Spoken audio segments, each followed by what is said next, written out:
How are we doing? How are we doing? How are we doing? How are we doing up there? Let's see if we're up and running. Let's see if we are alive. Are we alive, party people? Hopefully we are. If so, it's great to see everybody. I'm just getting everybody dialed in. So let's see if we are alive. We got Angie first place gold medal, Scotty Sylvie medal, Damon third medal, Gene Queen first loser, fourth medal. Unbelievable. So Angie got the gold medal, Scotty Knows got the silver medal, Damon got the third medal, bronze. I hope everybody is doing well. Please hit the thumbs up button. We got a record to beat, 850 thumbs up. We have been suffering with this record for weeks. I want to win something today. I haven't won enough today. I want to win one more thing, and this is a group win. We all get to take home this trophy. If we hit the thumbs up right here below the browser, we can get 850 thumbs up and we can have another world record on the chat. 753 is the world record for number of people on the chat. How is everybody doing? How is everybody doing? If you have questions, please get them in early. Type in a couple question marks before your questions so I don't miss it. The chat is going to be popping. There's going to be thousands of people coming in and out in the next hour or so while we are doing this. But once I beat the chat, it is a wrap.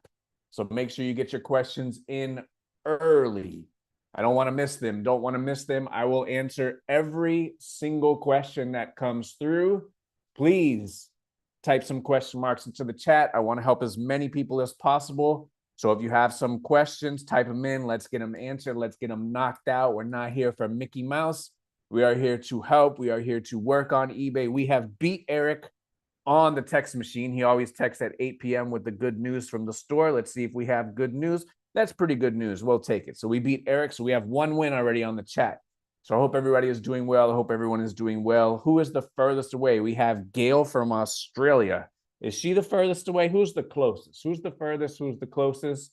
We got my man Arwin in the chat. Let's go. Damon says they finally got the YouTube notification on time. Definitely click the notification bell right next to the name, because as you guys saw the last couple of weeks, if I'm not home, I'm going live at different times. Might be in the morning, might be in the afternoon, might be in the evening. I want to try to see as many different people as possible, help as many different people as possible. So if you have questions, let's go. First question is, Jay, how are you doing? I'm living the dream, doing well. Everything is good. Life is good. Life is life. So I hope everyone is doing well. I hope everybody is doing well.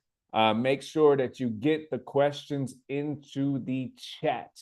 Gene Queen is always a winner. You got that right. What kind of questions did you get about the alien in the jar? I'm dying to know. So you must be a long-time listener if you're asking about alien in the jar. So sometimes people ask and say, what is the craziest thing or weirdest thing you've ever sold?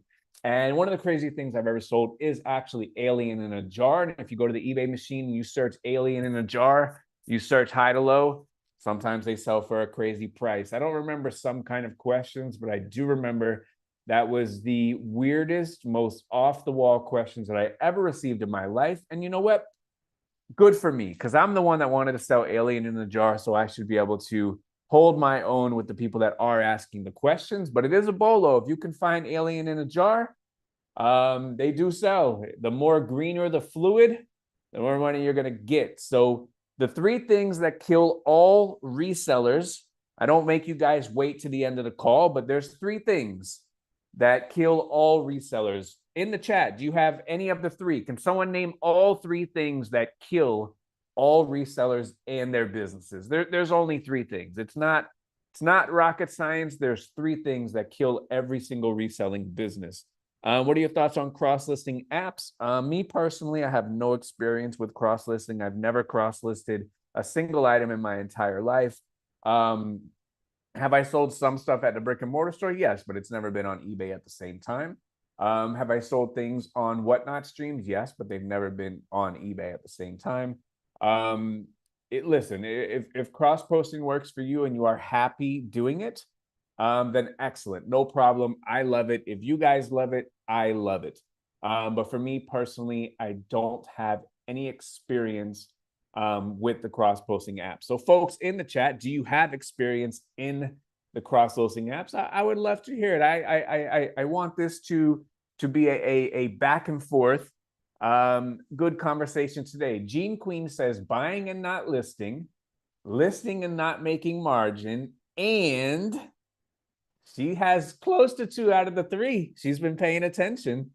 Where are we? I recall you saying you list new with tag clothes as pre-owned. I'm assuming you don't wash those items. Can I confirm? So the pre-owned clothing policy for washing is for pre-owned. For brand new clothing, there is no brand new clothing policy that requires it to be cleaned. So if you are listing a brand new item, you do not have to clean it. That is not in the eBay terms. That is not part of what eBay requires us to do. If you are listing pre-owned, they do want it to be cleaned properly. So if you have new tags items, you do not have to wash those. That is not part of the policy on eBay. But I will tell you this, most times I just rip off the tags and I just wash it anyways, me personally, because I don't know where it's been. So Sarah says they have a anatomically correct skull. Those sell pretty good too. Anything that's anatomically correct, whether it be a torso or a skeleton or a skull or a hand that has all the bones in it, all the ligaments, that's going to sell for really good money. Also, any anatomically correct t-shirt, vintage ones, those ones sell for a lot of money. They usually go to Japan. They show maybe the cardiovascular system. They show the veins. They show that stuff sells really good. I've sold some of those for several hundreds of dollars. Anything that's anatomically correct is going to bring you some good money. Sarah is from Adelaide, Australia. Shout out to you. Michelle's just popping in for the thumbs up. We appreciate it. She's going to circle back next. Red Ruby Treasure says, what's the 3 next out-of-state destinations? I don't know, man. We got to go somewhere in a couple of days, so we're going to go there for a short time. We're going to come back after that. But I don't really have anything on the horizon. If something sounds fun, I'm up for it. So in the chat, where should we go next? So I went to California, crushed it.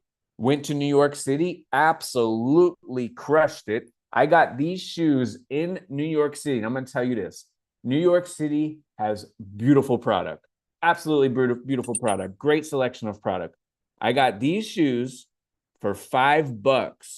$5.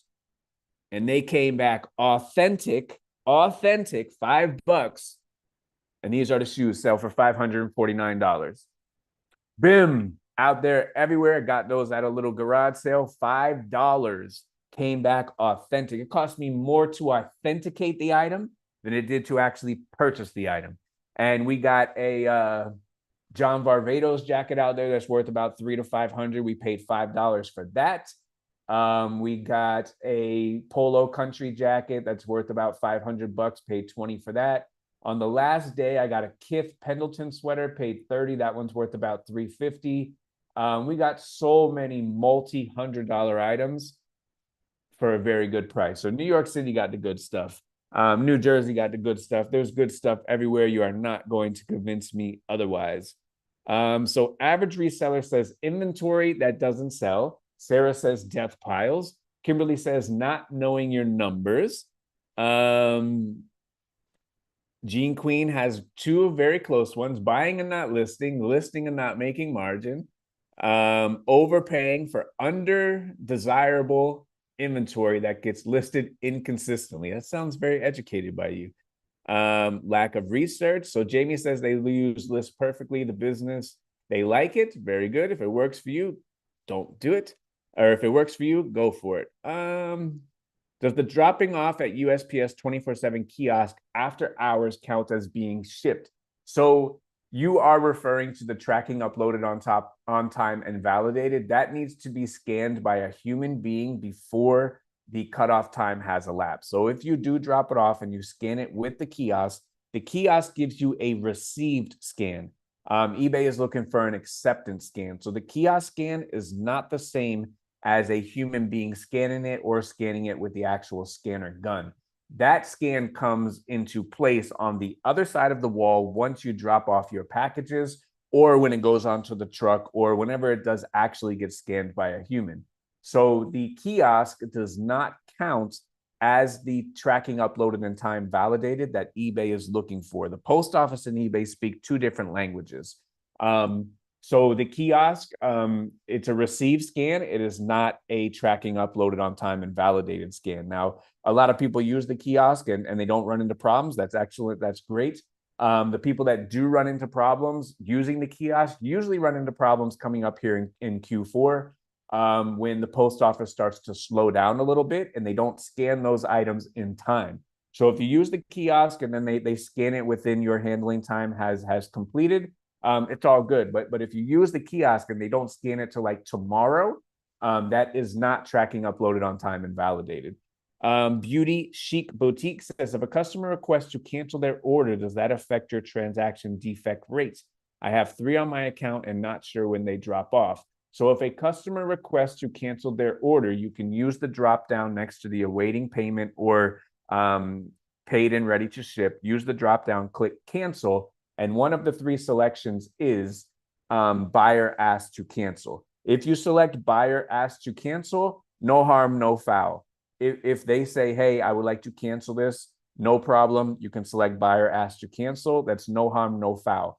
If there's an issue with the buyer's address, one of the other 3 options is issues with buyer's address. You can click that. It will cancel the transaction. No harm, no foul. If you click damaged or out of stock, that will give you a transaction defect for cancellations. And they are very, very strict with the measurement of your out of stock or damaged cancellations. And that can really, really hurt a lot of people's accounts. So if they ask to cancel and you select buyer asked to cancel, no harm, no foul. If there is a issue with the buyer's address, no harm, no foul. If it's out of stock or damaged, you will get a transaction defect for that. Now, the question is, when does it fall off of your account? This depends on the velocity of sales on your account. If you have 400 or more transactions in 90 days, you will be assessed on a 90-day period. If you have less than 400 transactions, you will be assessed on a 12-month period. So if you are on the 12-month period, today is October, so that would be October to October. Your September defects would have fallen off because we are being judged October to October. If you are on 3 months, it's the last 3 months. That 4th month, that one has fallen off. So it all depends on your velocity and how many items you are selling, what transaction window or period that they're going to look at. So if you have good velocity, more than 400 transaction, that's not number of items sold. Because if someone orders 10 items and pays once, that is 1 transaction. That is not 10 transactions. So it's transactions in the period. And if you have a good amount of transactions, 400 or more, in a rolling 90-day period, you are judged on the 90-day. If it's less than that, then it's the 12-month period. But buyer asking to cancel, no harm, no foul. Issue with the buyer's address, no harm, no foul. Canceling because you can't find the item or the item is damaged, you do get a defect for that. People say come to Seattle. That is a far hike. I will go there one of these days. That I'm still learning how to fly. New Orleans, Boston, Nashville, Dallas, Austin, Texas, Virginia Beach, Houston, Vegas. Seattle got all the Filson. Look, I've only probably found maybe 15 pieces of Filson my entire eBay career. That stuff's hard to find down here in Florida. Nashville. When will I go sourcing in France? I will be there when I go to Europe. I will be there for as long as the visa would allow. That's how long I will be in Europe. Because if I'm flying that flight all the way across the ocean, where like there ain't nowhere to land if something goes wrong, I'm getting my money's worth. I'm going to the UK. I'm going to Europe. I'm going to as many countries as I can until they absolutely kick me out of Europe, and then I'll come back. That's a long flight. Pocket says they're taking a vacation to Orlando. Can you recommend any flea markets? Most of the videos that I do make are in or around the Orlando area, which is about 3 or 4 hours from my house. And I do that on purpose because I don't want to have any advantages. I wanted to start a clean slate, meet new people, start new relationships, make new deals, gain new friendships, find new product. I don't want to go to my local flea market where I'm El Presidente. That doesn't teach anybody anything. So all of the flea market videos, go back and watch them. I release one every single week. Plant City is in the area. They have a good one in Orlando. They have Silver Moon that's up in that area. But also, this is a disclaimer, they just got hit by a horrendous hurricane last week. I don't know the status of any of those flea markets currently. I've reached out and talked to a few people. They're okay safety-wise. I didn't ask about how's the flea market. There's more things more important than that. So I don't know the status of any of those flea markets. They could have been wiped off the map. I have no idea. But most of my videos are usually up in that area. And every single video, I usually tell where I'm at. So check out those videos. They will be there. Eric says, nothing left in Oregon. Should have came here sooner. Well, now that Eric is starting to buy clothes, I do believe that. Culture Vibe DNA says, not being consistent.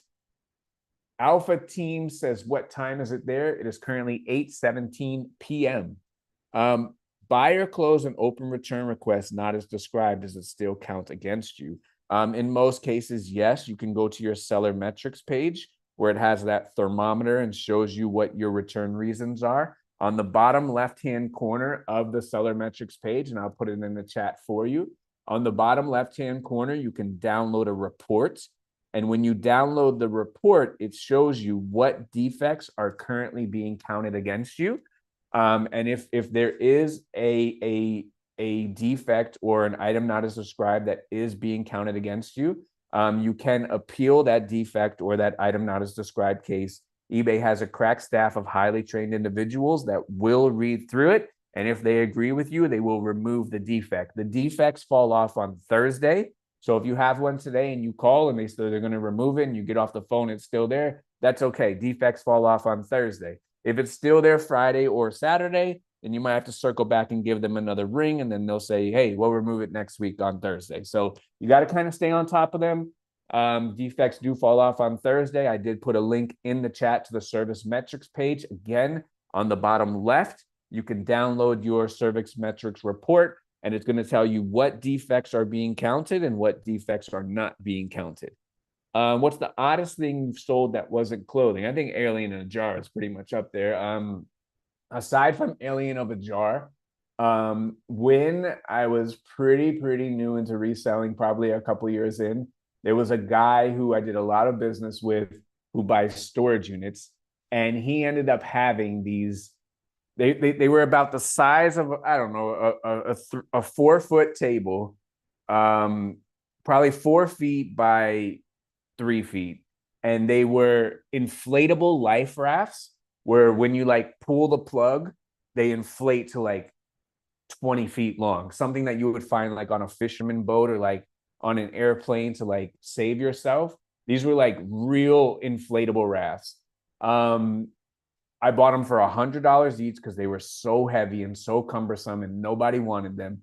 And he had about 6 or 7 of them.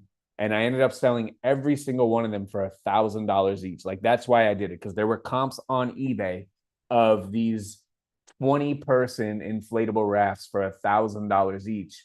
And I bought them all for $100, and they also relatively quickly, within a few months. So I did really fantastic on them. They were a pain to ship. They were over 100 pounds each, and the post office cuts off at 70 pounds. So I had to ship them all UPS. And I promise you, every single one of these inflatable rafts, 20-person, 100-pound inflatable rafts, every single one of them shipped from Florida to Alaska. Every single one went to Alaska. And I was charging like $250 for postage. So like I was covered. But every single one of these 100-pound huge items was shipping to Alaska. And the box that I used, which fit absolutely perfect, was the U-Haul wardrobe box. and the box is about this tall. And what you do is you put your entire closet in. It has a closet rod in it, and you hang it all up, and your clothes can like hang up in there. I bought those boxes. I think those boxes were like 25 bucks each, but that's when I was like really, really on the come up, and like I was taking risks for money.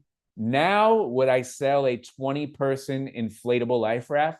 Absolutely not. Because if that thing malfunctions when a boat's going down, they're probably going to knock on my door and not knock on eBay's door. So now I am way more of a big chicken, way more conservative with my risk taking. But back then, I didn't have really any money, and I was ready to risk it all. So I spent $100. So I bought one, see if it would sold, because I didn't have enough money to buy all of them. I bought one, see if it would sold, sell in about maybe 3 weeks. I went back and bought a couple more. Those ones sold in a few weeks, and then I ended up buying the rest of them. But they all sold for $1,000. But that was probably the most ridiculous thing that I ever sold, and every single one of them went from Florida to Alaska. If I am a clothing reseller and now find a need to sell my husband's 60-year collection of tools and garage items, should I start a new store or commingle? You can absolutely list those inside of your clothing store. Where are we? Chat jumped. All right, here we go. Can you walk through a strategy for clearing out old inventory that probably should not have been picked up, but here we are, women's clothing. So you can only do so much for items that are not good. And not every single item you pick up is an eBay item. If it's not an eBay item, then you have to figure out some other way to, at worst, break even, get your original investment back, and give yourself another opportunity. At best, turn some kind of profit. At best, turn some kind of profit. At worst, break even, give yourself another opportunity. If these items don't stand a chance of selling on eBay, maybe sell them in a bulk lot locally, maybe Facebook Marketplace, maybe OfferUp, Letgo, Craigslist. Maybe have a garage sale once every 6 months. Maybe go to the flea market once a month, once a quarter, whatever it is. Or maybe take them behind the barn and donate them. If you do wish to sell them on eBay and you feel that they do have a chance of selling, you can increase your promoted listings. That will guarantee you visibility. More visibility hopefully will translate into more sales. You can run an aggressive markdown strategy through the promotions tab of the markdown sales event. Maybe do it 50% off, 75% off, whatever you got to do. You can put them into an auction format, place them into an auction where you'll be happy if it gets one bid. If it doesn't get any bids, then start it off at 99 cents and see if you could sell it then. So you can increase your promoted listings, gain more visibility. You can increase your markdown sales event, mark the item down, put it on sale. You can run a more enticing coupon on select items if you wish, maybe 50% off of these horrible items that I still have inside my store. You can take them off of eBay, sell them in a lot to someone else or something else. You can have a garage sale, go to the flea market. You can donate them back maybe for store credit. But we got to find a way to get our money back. We can't take losses. We have to find a way to get our money back. When Babylon says they loved every single video, I appreciate that. Thank you very much. Retail Rescue is probably the MVP so far. They said they went to 3 of their family's accounts and gave us 3 thumbs up. Shout out to Retail Rescue, because as you guys know, the more engagement, the more you guys type in the chat, the more you guys put the thumbs up, the more you put some comments down below, the farther out this video will reach. It's just an algorithm. YouTube doesn't care about me. They don't care about you. They just care about engagement. Engagement is their language of currency. Engagement is their sale. So the more you engage with the videos, the more people it will spread it out to. So if you just want to like spam the chat with emojis, go right ahead. I can fish through those. I can find the questions and we can keep it rocking. But engagement is the currency of social media, and attention is the currency of the YouTube machine. So we need engagement. We need thumbs up. We need comments. I respond to every single comment that gets posted. I'm out here doing my part. You guys got to help me and do your part as well. How do you keep track of your numbers? By keeping track of them. I use spreadsheets. I write stuff down in handy dandy notebooks. I got it remembered up here. I have a separate bank account for tracking everything.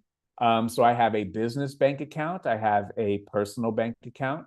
I have everything separated so nothing gets commingled or confused. I have, software that I need to. I have notebooks where I write stuff down. I have calendars where I write stuff down. Everything is written down, everything is tracked, and you have to keep track by tracking. eBay gives you some great printouts. eBay will give you your month in review shortly after the month ends. You can download a bunch of your documents on the Seller Hub from there. Inside of the group, we have a great call on Thursdays where we have a bookkeeper.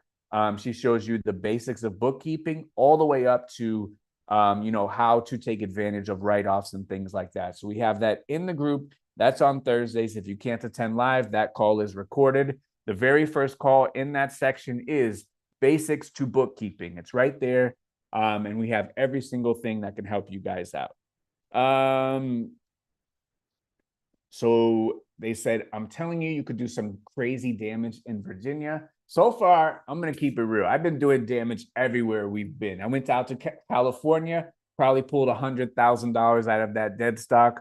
In New York City, one deal is probably worth 30 to 50,000. We probably got 10 or $20,000 more stuff in addition to that. Guys, there's stuff everywhere, man. Everywhere there is stuff. And I'm just like chilling. I'm not out here on the grind. I'm chilling, and we're out here making it happen. Do you think it's possible to go from full-time job broke reseller to full-time reseller in 1 year? I want to try to make it happen. Absolutely, it is possible, but you're going to have to do it correctly. If you are buying items and you do not list them, you will not achieve that dream. If you are buying items and listing them and nobody wants them, you will not achieve that dream. If you are buying items and listing them and selling them, and there's not enough margin to really sustain your business and grow your business, then you will not achieve that dream. So I have great resources on here. You should watch the Techonomics video. Definitely watch that one. These are the three things. The three things that kill resellers are shopping and not listing. That kills resellers. Shopping, but doing your listings, and buying items that nobody wants. They're either bad items that have no demand, or they're good items, but you've priced them too high where nobody wants them. Or we are buying items, listing items, selling items, but there's not enough margin in it to add fuel to the fire and build our business and grow our business and begin to do better. So the three things that absolutely kill resellers are sourcing and not listing. All of your money is locked up in a death pile or debt pile. Sourcing, listing, all of your money is locked into inventory that's not moving, not selling. Or sourcing, listing, and when your items do sell, you don't have anything to show for it and you cannot build your business. And you always kind of stay at this same level, running on a hamster wheel, because there's no growth inside of your business. Because like in a train locomotive where you're shoveling the coal for the engine, you're just shoveling enough coal just to keep that locomotive going. And when it's about to stop, you keep it going again. You never fire enough coal into that thing for it to really start zooming. So going out and sourcing, not listing, going out sourcing, listing, and no one wants your offer, whether the item's not good, there's no demand for it, you bought it because you like it, you don't care that if the market like it, you just like it because that's why you got it, because you like it. Doesn't mean anybody else in the world likes it. Or it's priced too high, or there's not enough margin in the items that we are buying. Lucas said, thanks for the knowledge. You mentioned an app that booksellers use to scan books in your AI videos. What's the name of the app? There's apps out there. You can look those up. I don't say name of any apps or anything like that because like really and truly like no one's dropped off a bag of money. So like I don't recommend anything. Because you can recommend stuff to 100 people and 99 people will love it. One person will say, I don't like it. And then you look like a fool. So there are apps out there. Make sure you do your due diligence. Some are better than others. Some are great. Some are not great. So I don't mention any apps. I don't mention any products because I don't want 100 people to buy it, one person not buy it, and then I look like a fool. So if you do your due diligence, they are out there. Dave said his area is flooded from the hurricane. Yeah, he was kind of in that section where he was a little bit in the thick of it. He was on the better side of it, but he was kind of in that area where it went straight through. Did you end up going to Elephant Trunk in Connecticut? I did not. That was a little bit too far. I didn't have a car. The farthest we went out was to New Jersey, to about Rutherford, because we had an Uber and all of that kind of stuff. But look, it's no excuse. We didn't have a car. We jumped in an Uber. We went to the flea market, bought awesome stuff, made great connections, Ubered to UPS and shipped it home. If there's a will, there's a way. We went on a thrift route in New York City, in Manhattan, on foot. We walked 5.5 miles on this thrift route. We went to 5 or 6 stores, found beautiful items, walked to UPS and shipped them home, had to carry bags and bags through the street. So whether on foot 5.5 miles or driving Uber $130 to get to the flea market, we make it happen because you buy one pair of shoes that come back authentic. And now that they are authentic, those one pair of shoes are going to sell for about $500. And we found so many great items that are going to sell for multiple hundreds of dollars. So what? It costs me $130 to get there. It doesn't matter. You got to pay to play. Where are we? Yeah, only 104 thumbs up, 300 people watching. You guys are slacking. Jacob says, buyer opened an item not received request. The item was returned to sender because of unknown addressee. I use an eBay shipping tracking. So that one was not received. So that buyer will eventually end up getting a refund, and you should refund the buyer. If you do not refund the buyer, they can escalate the case, and the case will be decided against you. You will get a defect for case closed without seller resolution. And that's how that's going to happen. You have to satisfy a confirmed tracking number to the buyer in order to win those cases. Buck Mountain said, just wanted to say thank you. You're welcome. Oh man, we have jumped the chat. Okay. Would you sell the rafts now? Seem like a liability? Absolutely not. I mentioned that. I would not sell the rafts anymore. Keep the questions coming. I just donated my first 6 months of leftovers to the North Carolina floods. That's very good. Curious, what was it about your listings, you or your business, that made it so you could sell them and the other fellow couldn't? In other words, what did you do right?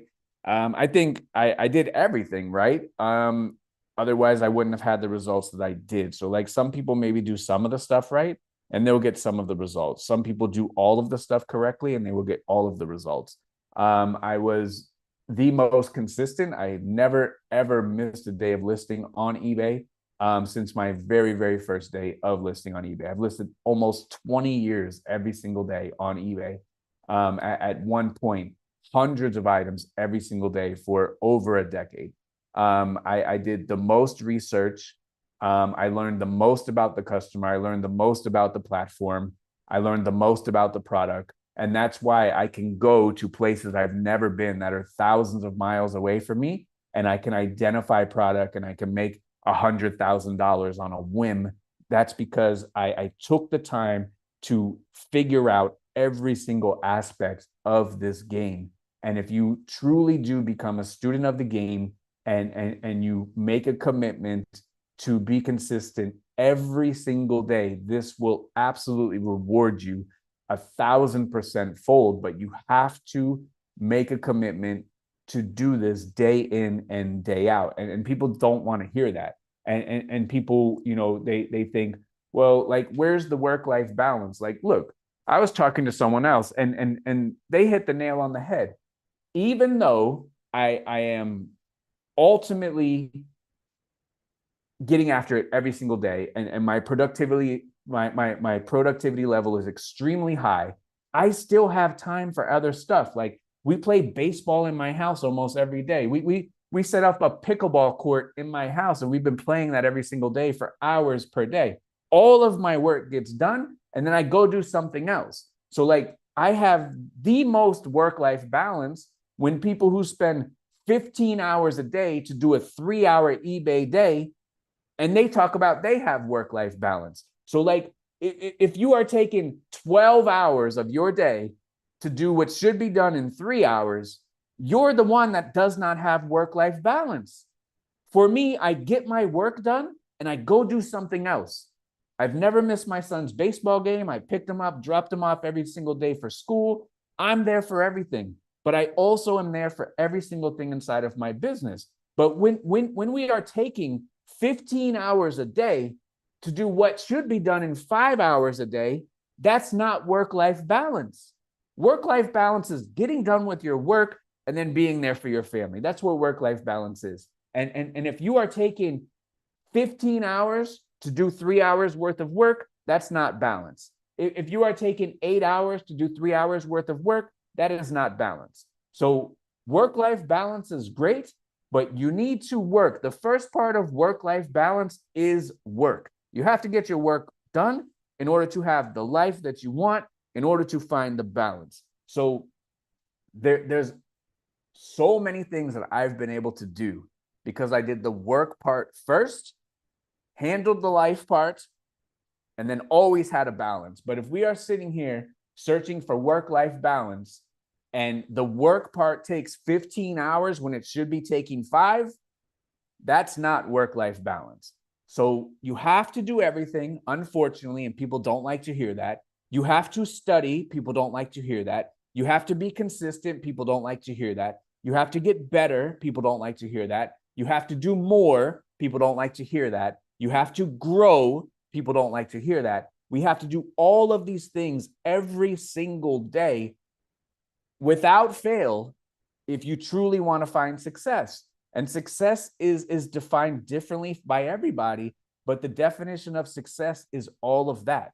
It's learning, it's becoming better, it's doing more, it's growing. Because if you do not grow in this business or any other business, the person who made $100,000 in sales in 2021 and they make $100,000 in sales today of 2024, their sales are exactly the same. They did not grow. You tell me that they got the same amount of money. If they made $100,000 in sales in 2021, if they made $100,000 in sales in 2022, $100,000 in sales in 2023, $100,000 in sales in 2024, you tell me they got more money in their pocket today. They absolutely do not. Gas costs more money, insurance costs more money, inventory costs more money, eBay costs more money, your storage unit costs more money, your warehouse costs more money, labor costs more money, your electric bill costs more. Every single thing in our life, the groceries cost more. If you do not grow in your business, you are losing money year over year. So if you made 50,000 last year, you do 50,000 this year, you made less money this year. That's just how it goes. So like, I know people don't like to hear, you got to go to work and you got to do it and you have to get better and you have to do more, but that's life. That's life. And if you don't want to get better and you don't want to do more, maybe you need to go clock somebody's clock and work a 9 to 5 and then just get paid for showing up. But reselling doesn't pay you for showing up. They don't pay you to make a listing. They pay you only when it sells. You don't get credit for making a listing. You get credit when the item sells successfully and doesn't get returned. So all of these things that I practiced every single day for years and years and years, that is what set me apart from the vast majority of other people that sell on eBay. And every single day of my life, still to this day, I'm looking at comps. I'm getting up, putting boots on the ground, looking for money. And that's a big difference as well. You guys know Isaiah. Isaiah is a great guy. I talk to him very frequently. I have flown him down here to come check out the #1 shoe seller. I've spent a lot of time talking to Isaiah. That's my guy. And he said he finally has had another light bulb moment where he said, you wake up in the morning and you go look for the money. You are actively putting boots on the ground looking for the money. You wake up the earliest, you're willing to drive the furthest, you're willing to do the most, talk to the most people, acquire the most knowledge, do whatever you got to do to look for the money. And he said, most people that sell on eBay, They are waiting for the money. They're waiting for the eBay gods to put their item in front of the right customer so that customer purchases it, and then in return, they get the money. I am not waiting for money. People ask me, well, why do you price your items in this way? What about the market? I don't care about the market. I care about selling items. And my market is my market. I don't care what your market is. I don't care what the eBay market is. If this hat on eBay says it should be selling for $50 because it's vintage and has a 1997 World Series patch on the side, and someone gives me an offer for $28, if I want to sell it and make $22 profit, that's my prerogative, my business. I have my own bills to pay. I'm not worried about you. I'm not worried about you selling your items. I'm not worried about the market. I'm not worried about any of that. I am worried about selling my own items, and I could care less if you ever sell another item in the rest of your eBay career. That's not my responsibility. My responsibility is to list items and get items sold, flat out. I am out there actively looking for the money. I wake up every single day and figure out who has my money. I go to the flea market. I don't see nobody else there.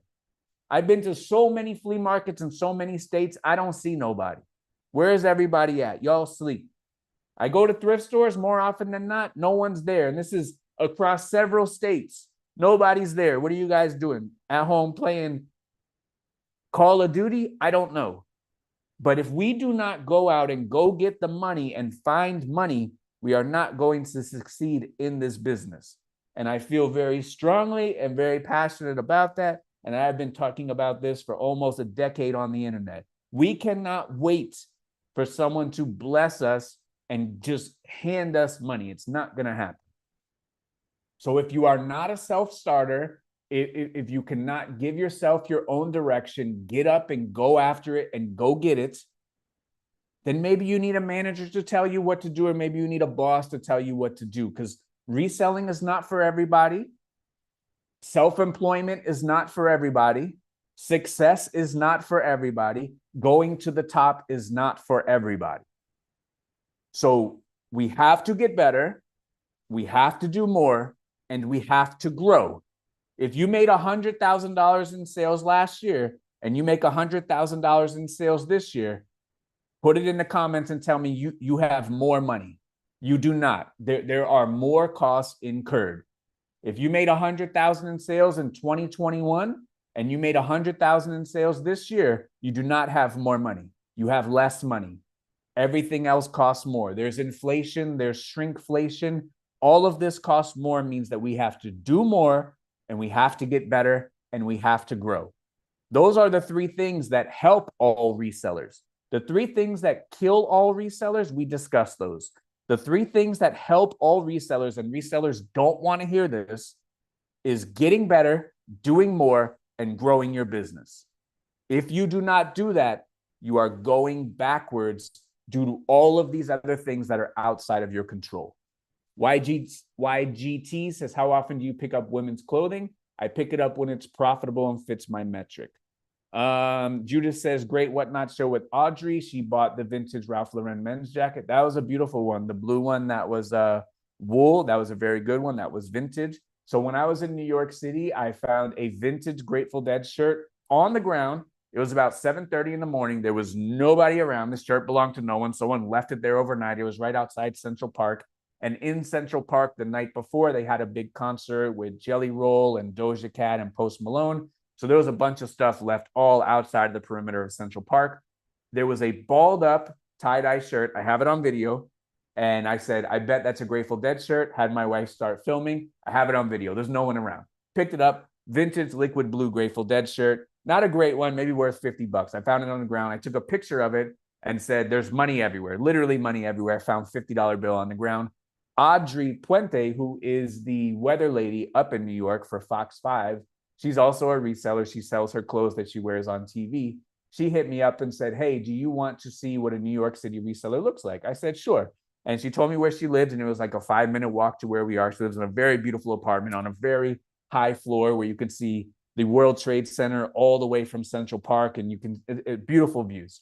And she showed me her setup, and we walked into another room, and she said, and here is my death pile. And me, I am allergic to death piles. I am allergic to items not being in service, not making money. And I said, Audrey, I will come back tomorrow and I will list all of these items. Never mind that I'm on vacation. Never mind that I'm here hanging out. I am allergic to death piles. I will come over here and I will list this stuff because I know how to make money. And I'm going to show you how we can make money.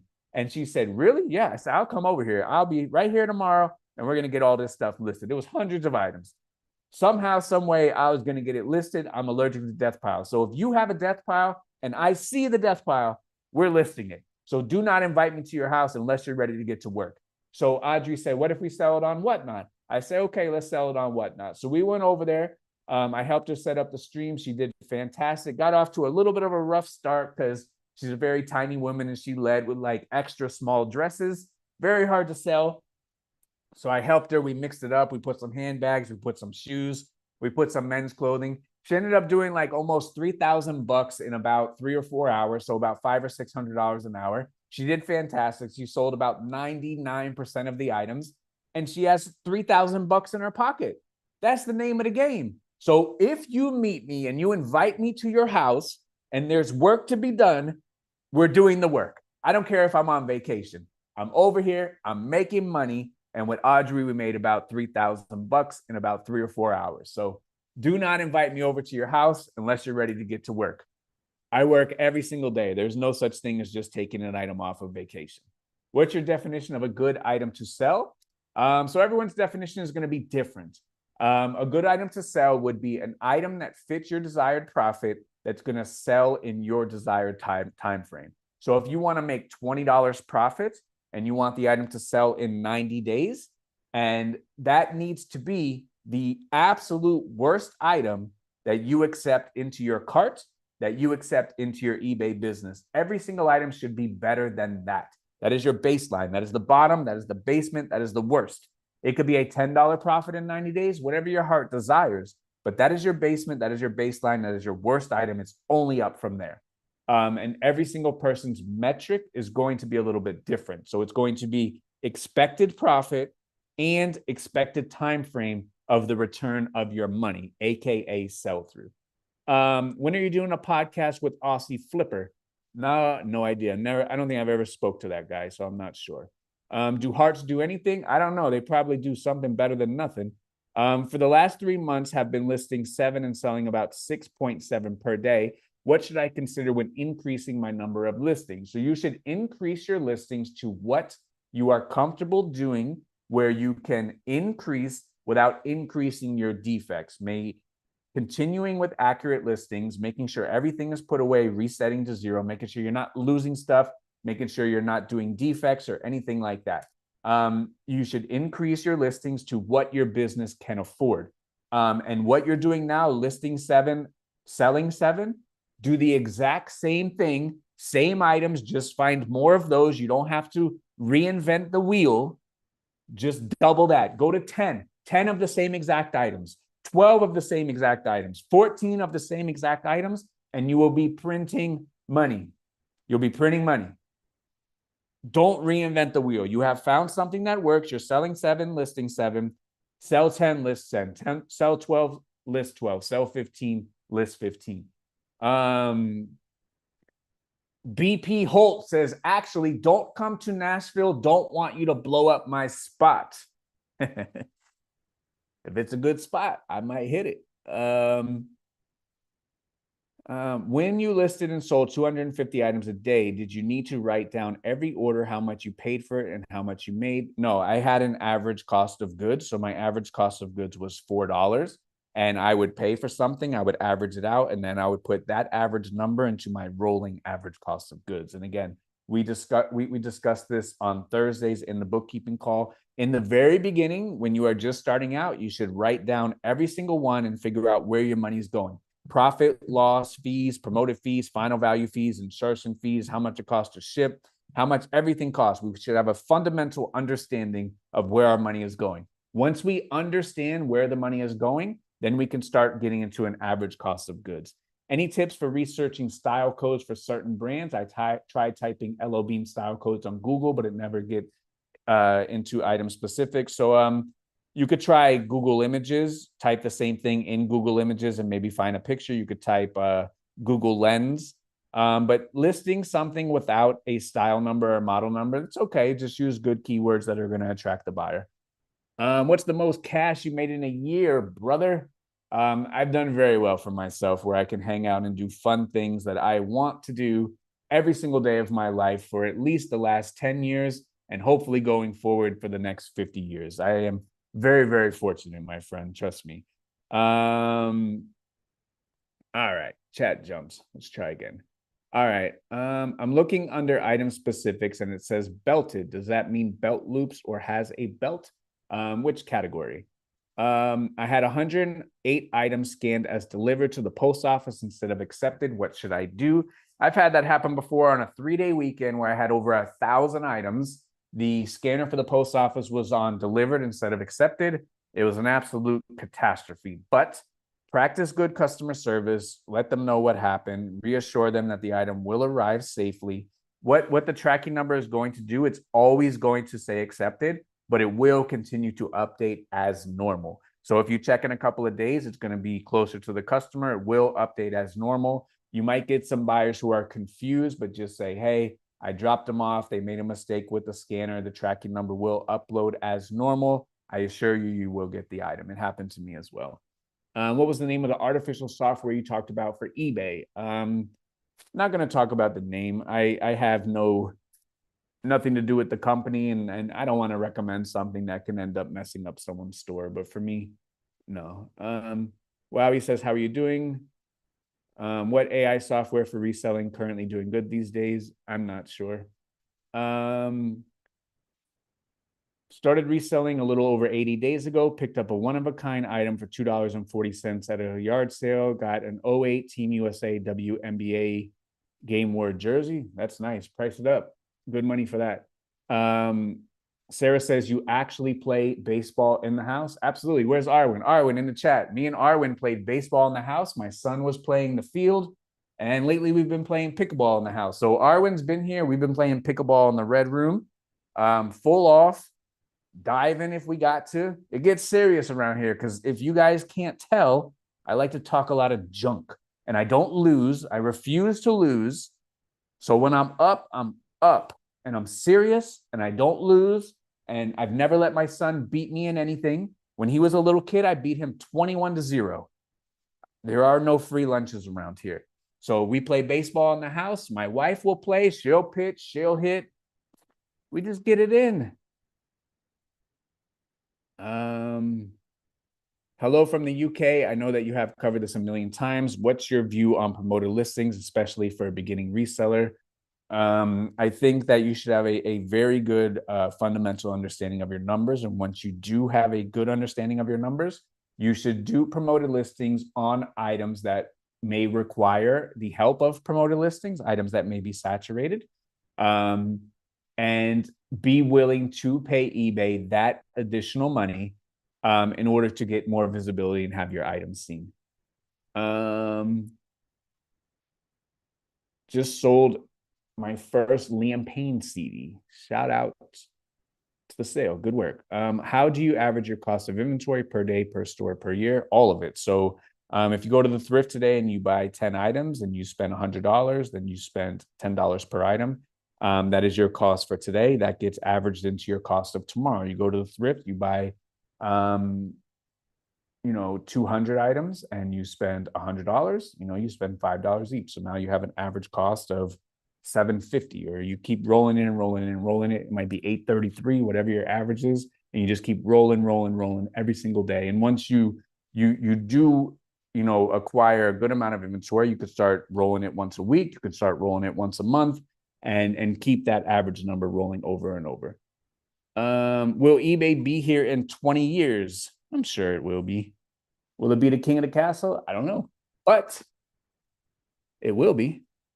So this guy always says Utah Jazz the best. Guy, why do you say Utah Jazz the best? You comment that on every single video, and I do appreciate it, and it makes me laugh every single time.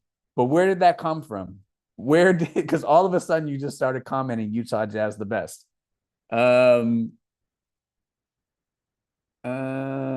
When you were listing 150 items a day, how long did it take you? What was the process like? So you're probably referring to 120 items a day. I listed 120 items a day every single day by myself for the better part of 10 years. It took about maybe 3 or 4 hours to do the photos and 3 or 4 hours to do the listings if I was really like getting after it. Maybe get done in 6 if I'm really cruising. But if I got a lot of stuff going on, it's going to take a little bit more. So I would wake up early, 4 o'clock in the morning. I would get my shipping done. My shipping would be done, and I would be the first one in line at the thrift store. They would open up at 8. Some days would open up at 9. I'd hit a thrift route, pick up my son on the way home, come home, take photographs, maybe take him to baseball, and then do my listings when he was asleep. And I'm not going to lie to you, that was an 18-hour, 20-hour day every single day. That's what it takes. That's what it took at the time. I'm watching you live from Germany. Do you have any idea about GPSR? I do have an idea about it. That was announced on the last seller update. And we're going to have to wait and see. If eBay does not figure out a way to do it, it's going to be a humongous problem. If eBay can figure out how to do it, then it's going to be nothing.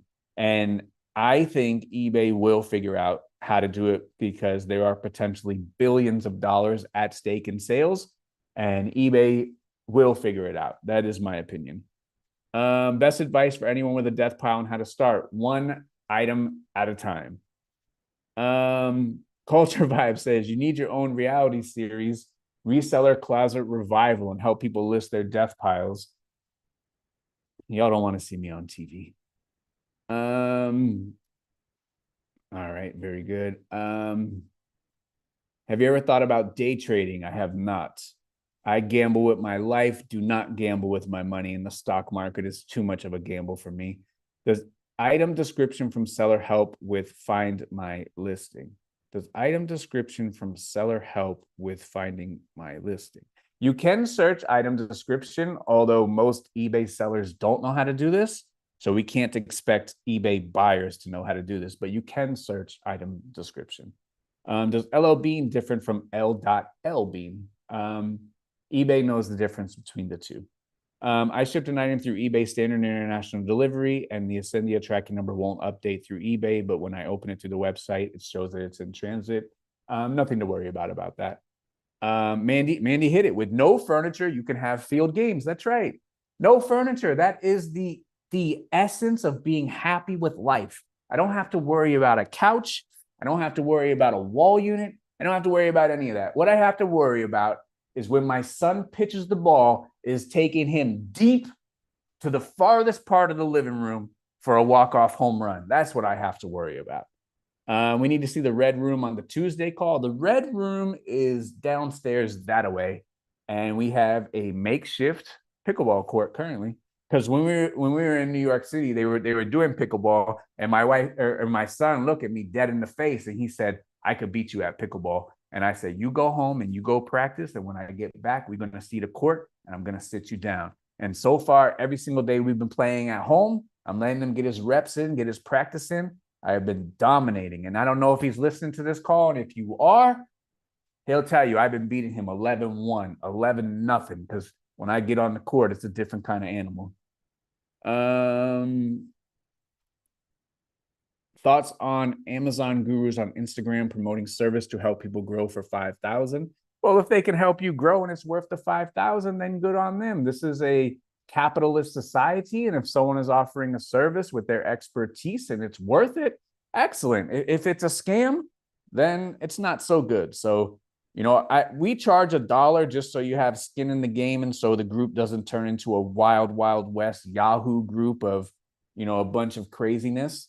It's $1 just to separate me from a bunch of Yahoos every single day and help me maintain my sanity. And it's the best bang for the buck in the entire world. The group could easily be thousands of dollars per month, but I do it for $1 just to keep my own sanity and, pay the good people that help run the calls and all of this kind of good stuff. So if it's worth 5,000, pay 5,000. I have no problems with that. What is your view about style-based sourcing versus sell-through sourcing? I would go sell through rather than style based. I mean, sell through is analytical. The numbers are there. Style based seems more objective and emotional, and I don't subscribe to those. Lachey says, "Am I first? You are not. You are not." Farmer Jones also late. Where are we? When I beat the chat, it's a wrap, guys. What's up with the shirt? Is it new and for sale? Oh, this right here. I had some shirts for sale for a little while, limited time only. We sold a couple hundred, and that's good enough. So for right now, I don't have any shirts. I just have my own. Use Patagonia chat and ask the representative for a style code from 2021, and they let me know the exact product. Yeah, so all Patagonia on the bottom hem inside, they will have a style code, and they will also tell you what year it was released. So it will say F21, and that means it was released fall of 21, and it'll have a style code right above that. Big Delta says he once heard there's no hats in the Northeast. I will assure you that that is false. Liam Payne just passed away. What do you think you should do if you have new unopened merchandise? I have many items, but a new poster. Should I start an auction? Look, that's your own judgment call. You're free to do whatever you want. This is America. I don't like to capitalize on that type of stuff, me personally. When Kobe Bryant passed away, my son told me, we were over here in the other room in the office. He says, "Yo, Kobe Bryant just passed away." All of my stuff started immediately selling. People were taking their jerseys and pricing them 500. I didn't do that. I just left them be the same thing. I mean, everyone is free to do what they want, but I personally don't capitalize on it. If no one wanted it yesterday, and you know, it's unfortunate, but people are free to do whatever they want. This is a capitalist society. The dollar bill reigns supreme. So if you want to price it high, rock and roll. How should I go about selling a one-of-a-kind item? How would you find a price point? Talking about the Olympic game-worn jersey. Compare it to other Olympic game-worn jerseys, price high, and take an offer. It is only worth what you are willing to sell it for and what someone else is willing to buy it for. One regret you have as a reseller, one of my regrets is that I didn't document enough while I was on the grind. There's so many crazy, awesome things that I've totally like forgot about because I was too busy like head down getting after it. And another thing that I should have started earlier was networking a little bit more.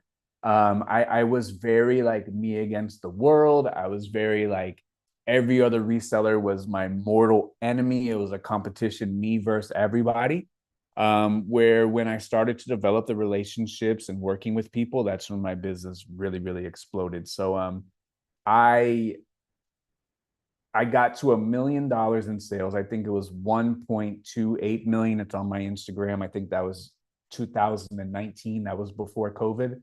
And then after COVID, when everything shut down and I had to network with people, my business went from 1 million to 5 million within just a couple of years because I was networking and talking to more people. I was always nice. I was always courteous, but like it was always me against everybody else. And like for me, I need that kind of drive. But if I would have stepped out beyond that, I probably could have grew my business much faster and made more money. What was your favorite spot on your route for the restroom emergency? That's a great question. So in New York City, restrooms are hard to come by, but after being there for almost a month, I got a pretty good handle on where they are.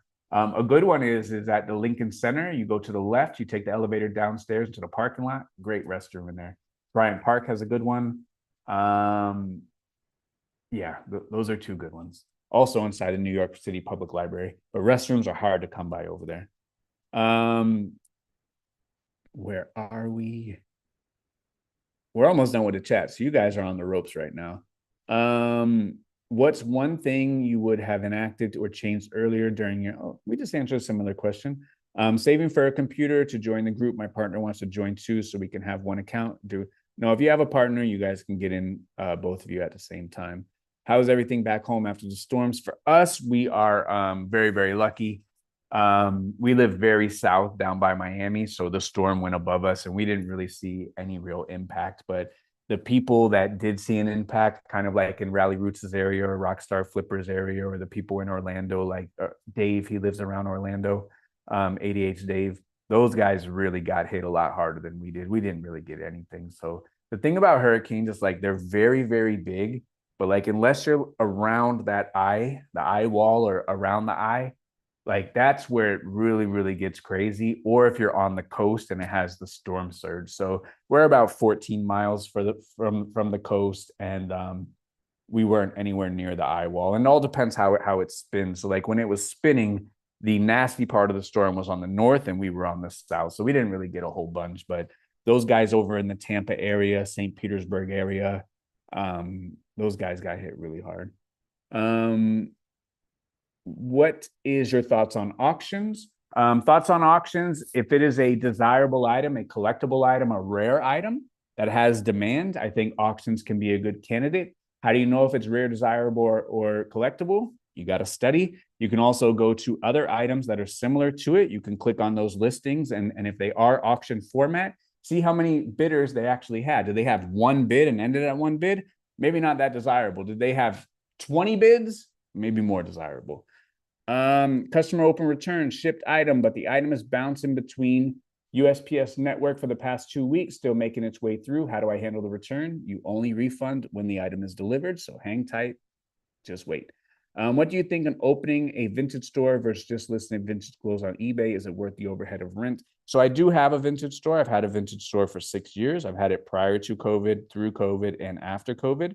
The biggest difference between a brick and mortar store and eBay is my brick and mortar store closed 1 hour and 7 minutes ago, and we have made no money in the last 1 hour and 7 minutes. We open up at 12 noon. So at 11:59, we make no money. So the brick and mortar store only makes money when people walk in the door.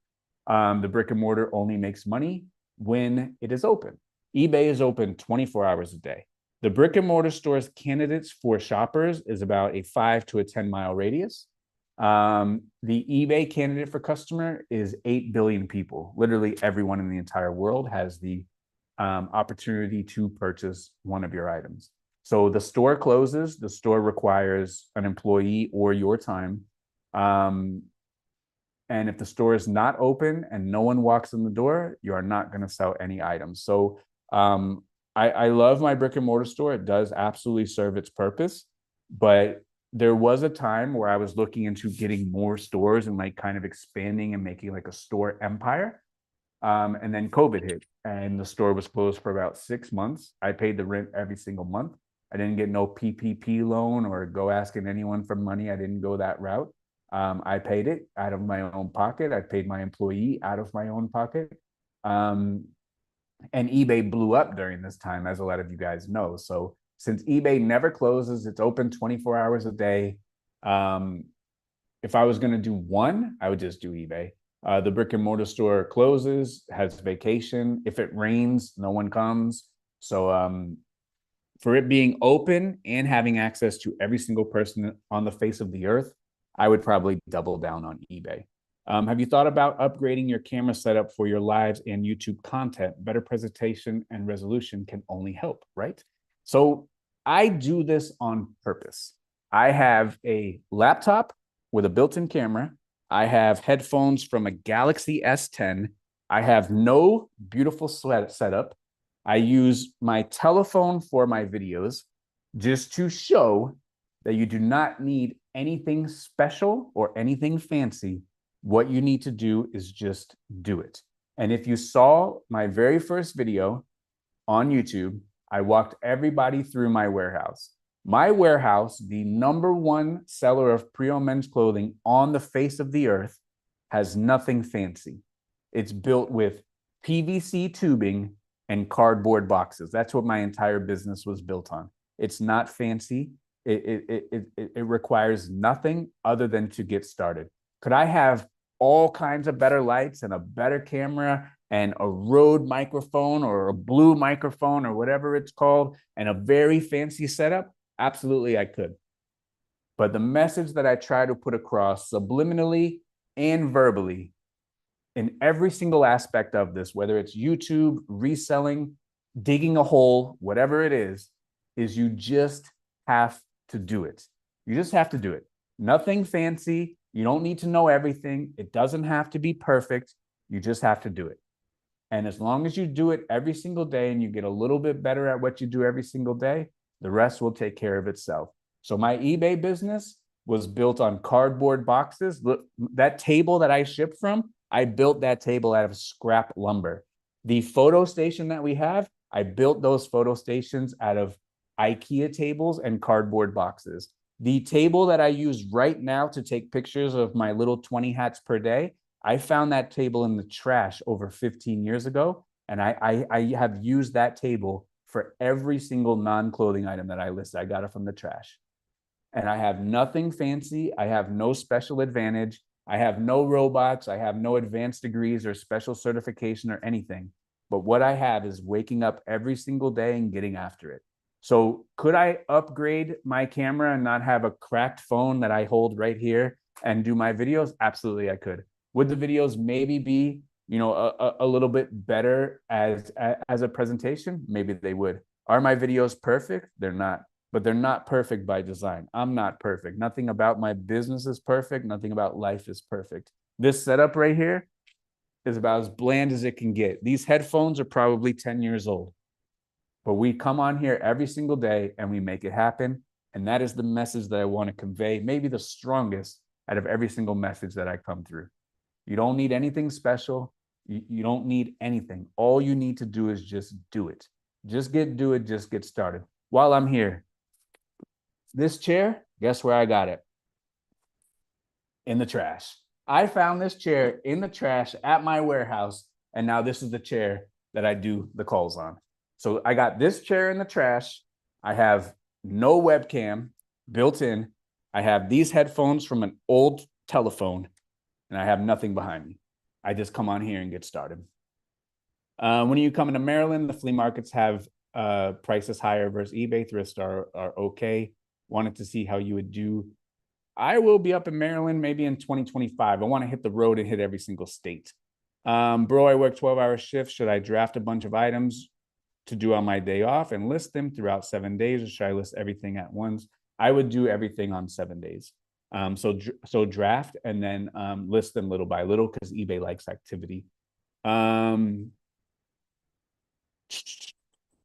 Where are we? Where are we? All right. At thrift stores, if you saw other resellers with carts full of stuff, would you still look through all the racks? Absolutely, I would, because I know I can beat them, because I know I know more than them. Any new travels in the works? We got a small little trip that I have to do to go get some stuff, but other than that, not yet. Whatever my wife says, hey, let's go here, that's where we go. I don't decide. My wife said, let's go to California, we went. My wife said, let's go to New York, we went. Wherever my wife says goes, that's where we go. So if you want us to go somewhere, you have to convince my wife. She's in the chat. She types to you guys as she's me under my name. If you want us to go somewhere, you have to convince her. I don't make the rules. I just go brute force and just follow them. Have you been enjoying the traveling? I have. It's been very fun. Why not just post the brick and mortar store online as well? Could be open 24 hours a day. So my brick and mortar store is a little bit unique. We have a de-escalator of the prices every single day, and I flip my entire inventory at worst every 2 weeks, at best every week. So we're rocking and rolling. We're selling too many stuff to constantly be taking it off of eBay or vice versa. So everything is better to be separate. What's the number one rule to follow when you're listing on eBay? Is there anything more beyond the basic rule of brand, item, gender, size? I think accuracy and especially pricing accuracy is very, very important. Armani says, thank you for answering the question. My pleasure. That's what we're here for. Thank you for asking it. What do you have for breakfast to set you up for a productive day? I'm going to disappoint you, but I don't really eat breakfast. I never have really eaten breakfast. Will this be the 52nd week of beating the chat 1 year straight? Do you even have room to hold any more records? All right, I'll be honest. Every single week when I say it's the 44th week of me beating the chat, I just make up the number. We're somewhere around that area. I don't know where. You got to go back and you got to count how many lives I've done, but we got to be getting close, because I started the channel last September. When was the first live? Let's see. When was the first live so I could get in the ballpark of being X amount of week in a row world champion? I know I have beaten the chat every single week. So my first stream was 9 months ago. Let's see when it was, what the actual date was, and then we can work backwards. January 1st. That's right. Yeah, my first live was actually on January 1st. So let's see how many more weeks we have left in the year. So we have 11 more weeks. So what is that? That gives us 41. So I wasn't off by much. Wasn't off by much. So this week will be maybe like the 42nd week in a row where I'm world champion of beating the chat. We're almost done. So Rob Glow says Samsung camera looks like the lens is a little cloudy, a bit rough. You're absolutely right, it is. But we just wake up and we just get started and we just rock and roll. Do you think older customers judge my photos if an item is on a concrete floor versus clean background? I think so long as the photos portray accuracy, that's all that matters. Do you hoop? If there is a hoop, I will hoop. Would you recommend people start a YouTube channel to document their journeys? I don't think you have to start a YouTube channel, but just take pictures, take screenshots, kind of live in the moment. I do a bad job of living in the moment because I'm always thinking so far ahead, and I'm trying to do a lot better at that. No camera upgrade needed. Keep the hungry and focused folk around. We don't need any of the flashy stuff. Just blessed to be here and gain the tidbits. I appreciate that, man. New to book reselling, inundated with free books, need systems. What's first? Free books don't mean good books. So what I would say is only take the good ones. Don't just take free books because they're free. And then you need to set up the systems to make sure they get all listed so you don't have books consume you. So if you have a lot of books, make sure they are worth listing. If they are not worth listing, then donate them, have a garage sale, sell them to someone else. But we cannot take items simply because they're free. Sometimes the best items to take that are free are no items. We only want the good ones. I used to be eager to hear the callers of the podcast where tech spoke in the past. This already is a huge bonus. My pleasure. Happy to be here. Recap on the topic and the three. You've been here since the beginning, Sarah. Recall them for us. You've been here since the beginning. Is the auction a good way to clear out inventory faster? It could be, but like if no one wants the item, you can auction it to the cows come home and no one's going to bid on it. So the item has to be worth auctioning in the first place and gathering a bid. Popping in to drop a like. We appreciate that, Chris. Maggie says, who is in Maryland in the chat? Just moved here looking for other resellers. So if you're in there, do it. Upstate New Jersey, Finger Lakes area. Listing brick and mortar store inventory is a disaster if you have foot traffic. I agree with Jean Queen. Jean Queen has about 5 or 6 stores. She would know. I agree. I subscribe to that. Have you been to the vintage clothing stores on Haight, Ashbury, in San Francisco? I'm sure we cruised past them when we were out there. How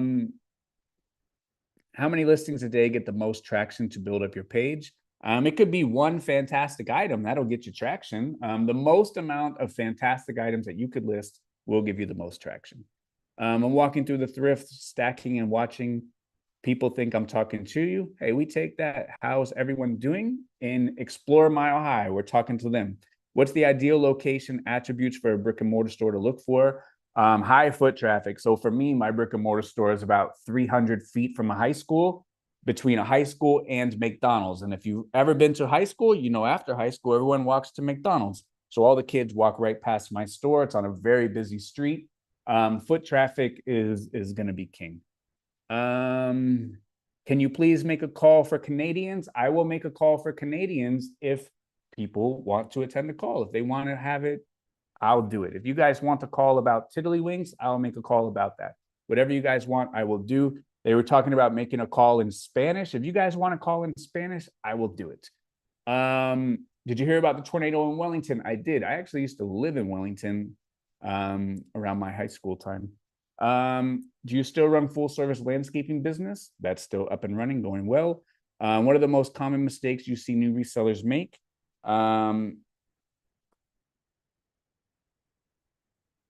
Just not understanding sell through, not understanding their numbers. not understanding or having enough brand awareness, which comes with time. But if we really study and front load that information and make a real effort, you can gain the information very, very quickly. And shout out to Colin. Colin has been in the group for about 4 years. When Colin first joined the group, he was 16 years old. He had to ask his mom. His mom let him join the group. And Colin used to get dropped off by his mom at the thrift store. And Colin used to spend 8 hours a day at the thrift store. His mom used to pick him up after work. And Colin was in there learning every single day. Colin's 20 years old now. He's got to be doing over $100,000 in sales, well over. Today on the show and tell call, that dude probably dropped 20 items that sold for damn near $100 each or more.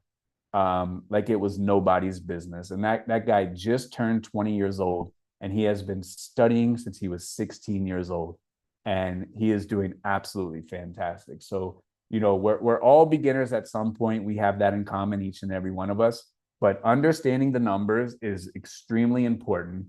Understanding how eBay works, understanding the customer, understand how to separate your listing from other people.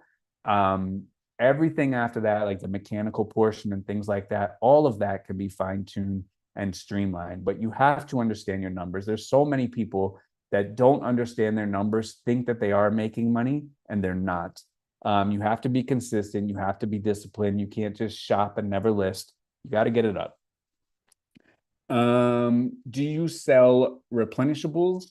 No, I've never done that. In your humble opinion, who made the best plain slice in New York City? I'm going to go on record.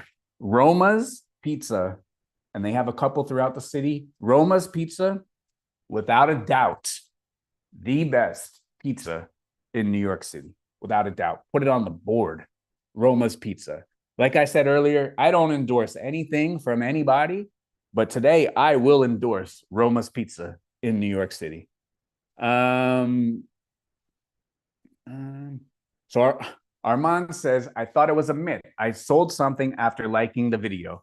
If you like the video and you give a thumbs up, you'll get a sale. Happens every single time. Besides eBay, what other reseller platform would you consider the next best? I don't really have a lot of experience with other platforms, so I can't really say. I got more organic views on my listings than promoted, so I still be promoting my listings. If you wish to promote, that's fine. Just understand that you are paying eBay to get your items seen.